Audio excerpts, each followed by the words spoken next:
Скоро весна, и мы увидим, как земля покрывается цветочками. Одна из первых нас порадует мать и мачеха, ведь у нее не только красивый солнечный цвет, а много полезных свойств. Особенно она помогает от кашля.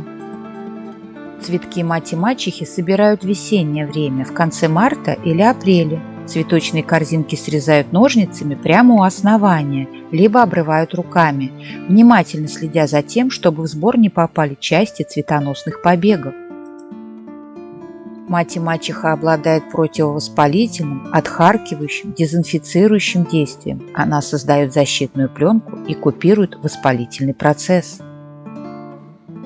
Приготовьте чай. На 1 чайную ложку сухих цветков возьмите 250 мл кипятка, залейте и накройте крышкой.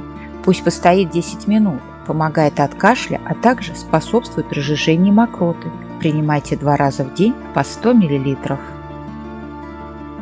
Мать и мачеху используют при лечении острых и хронических болезней респираторного тракта, при бронхитах, ОРВИ, ОРЗ и пневмонии, плевритах и бронхиальной астме. Листья пригодны для заготовки в начале июня. Самыми ценными являются листья средней зрелости, а молодые перезрелые срывать не стоит. Сушат их так же, как и цветки. Возьмите 1 столовую ложку сухих листьев, залейте 300 мл кипятка и настойте полчаса.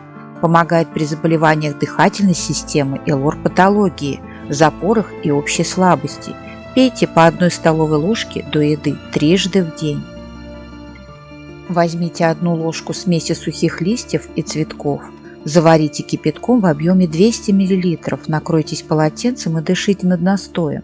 Ускоряет выздоровление при бронхолегочной патологии. При повышенной температуре дело ни в коем случае делать нельзя. А давайте приготовим маску от морщин. 3 столовые ложки измельченного листа мать и мачехи залейте 100 мл горячей воды.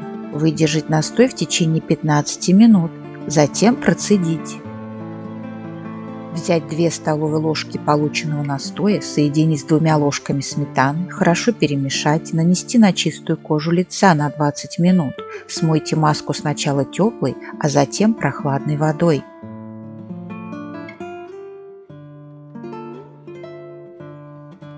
Будьте осторожны при использовании растения. Во всем нужна мера.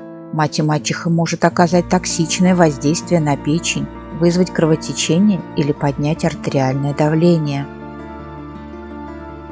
Внимание! Имеются противопоказания. При беременности, кормлении грудью, тяжелых заболеваниях печени, индивидуальной непереносимости. Перед применением обязательно проконсультируйтесь с врачом.